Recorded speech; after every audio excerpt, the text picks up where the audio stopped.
नमस्कार दोस्तों, मैं आपका दोस्त सुंदर नारायण जोशी एक बार फिर से हाजिर हूं एक नई स्टोरी के साथ में। आज की स्टोरी एक ऐसे व्यक्ति की है।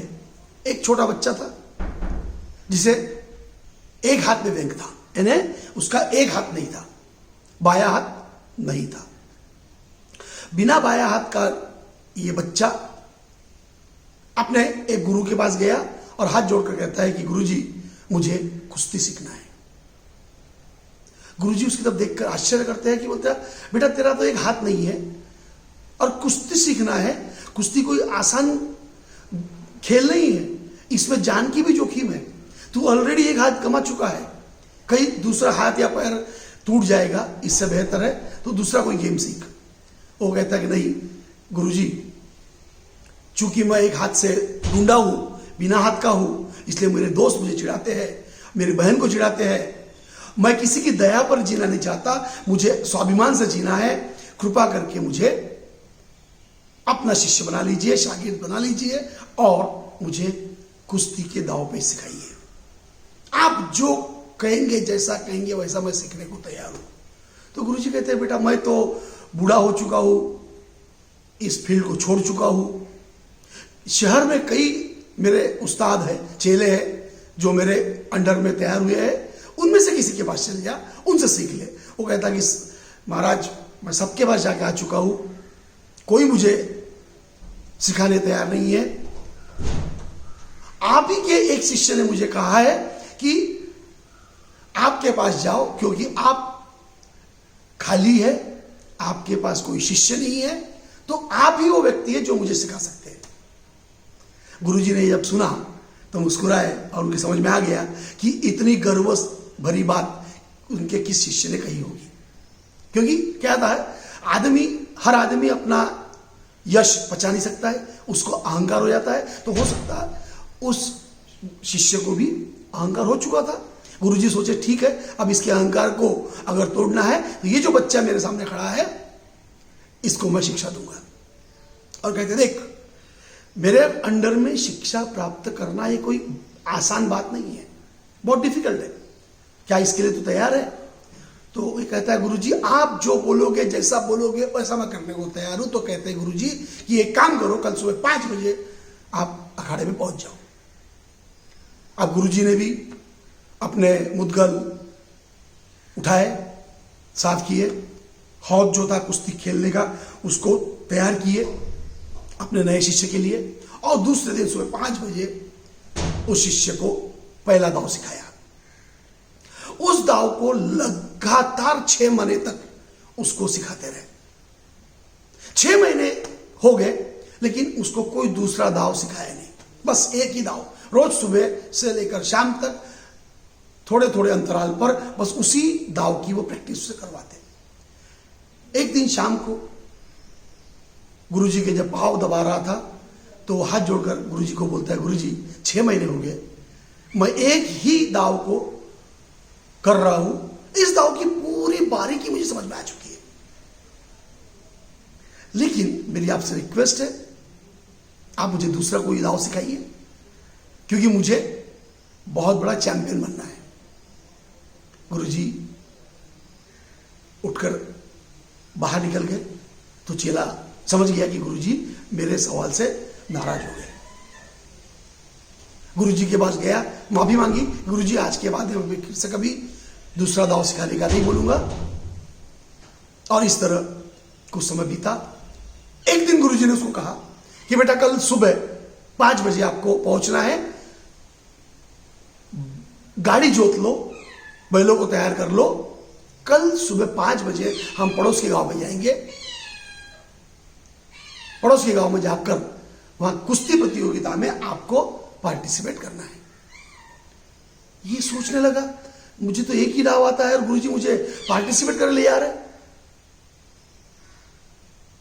लेकिन गुरुजी की बात थी, मान लिया। उस गांव में गए, इस बिना एक हाथ के पहलवान को देखकर सारे जो उस्ताद थे वहां पर, जो इसी के चेले थे, हंसने लगे। गुरुजी ने गेम शुरू हुआ, पहला गेम हुआ, बच्चा जीत गया, दूसरा गेम हुआ, बच्चा जीत गया, तीसरा गेम जो था उसमें सामने वाला प्रतिस्पर्धी जो था वो बहुत ही मंझावा खिलाड़ी था। तो सभी लोग बोल रहे थे कि यार अब तो ये हार जाएगा, क्योंकि जिसके हारने की पूरी संभावना थी वो जीत रहा था। तो ये सोचने वाली बात थी, इसलिए सभी की उत्सुकता अब तीसरे मैच में थी कि अब ये क्या करता है। हो सकता है पहले 2 मैचेस ये फ्लूक में जीत गया हो, लेकिन अब तीसरी मैच है और सारे लोग पूरी आशा से देख रहे थे। लेकिन चमत्कार ये हुआ कि तीसरे जो शक्तिशाली कंपटीटर जो था उसको भी उसने बहुत ही आसानी से मात दे दी और तीसरे राउंड में भी वो जीत गया।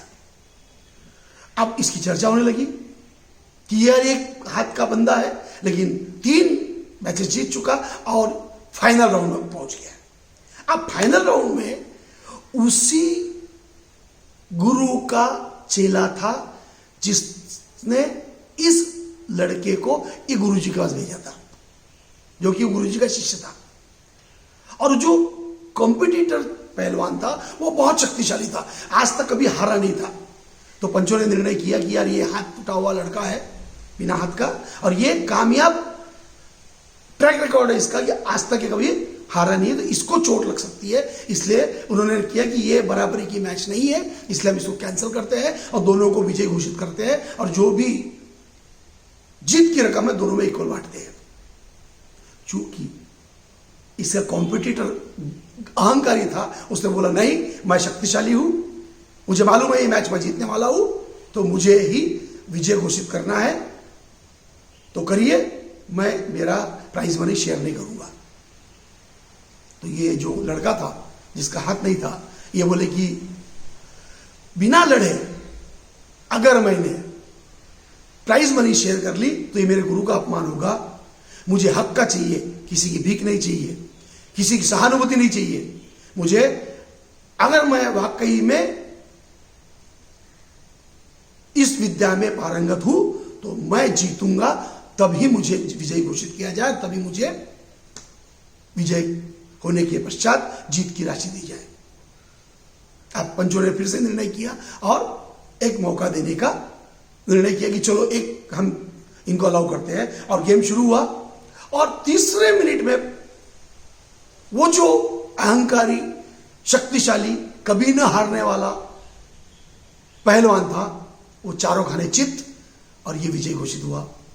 ये गया, ये विजयी हो गया, इसको मेडल पहनाया गया। ये गुरुजी के पास गया, मेडल गुरुजी गले में पहनाया और उनके चरणों की धूल अपने माथे पर लगाकर गुरुजी को हाथ जोड़कर बोलता है, गुरुजी ये चमत्कार कैसे हुआ, ये हुआ कैसे? तो गुरुजी कहते हैं कि मैंने तुझे जो, मैं तो एक ही दाव सीखा हूं, जबकि सामने वाला पूरा इस विद्या में पारंगत था।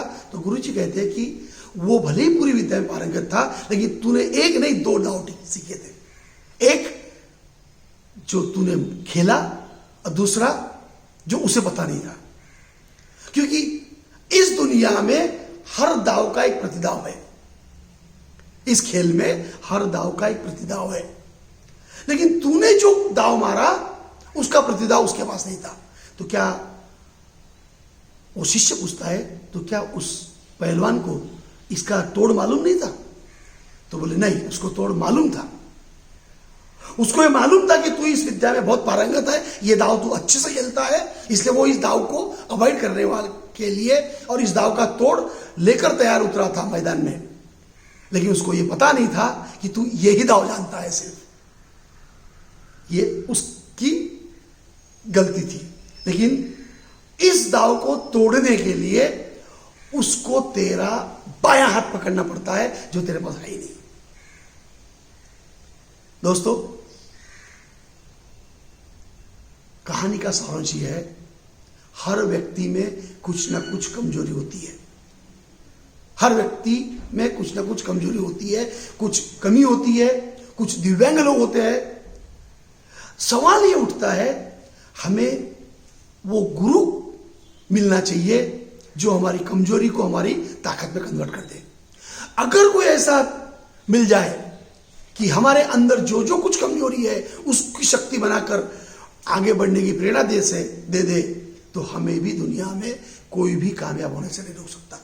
तो आज इस कहानी के माध्यम से मैं आपको कहना चाहता हूं, हमारे अंदर जो कमजोरी है, आइडेंटिफाई लूफोल्स, अपने अंदर की कमजोरी को आइडेंटिफाई करो और उस कमजोरी को शक्ति कैसे बना सकते हैं इस पर ध्यान दो। तो दोस्तों, आज के लिए इतना काफी है। फिर से अगली बार मिलेंगे एक नए वीडियो के साथ। अगर ये स्टोरी अच्छी लगी आपको तो कृपया लाइक करिए, शेयर करिए, सब्सक्राइब करिए। इतना ही नहीं, कमेंट करिए। आपकी कमेंट्स मुझे प्रेरणा देते हैं।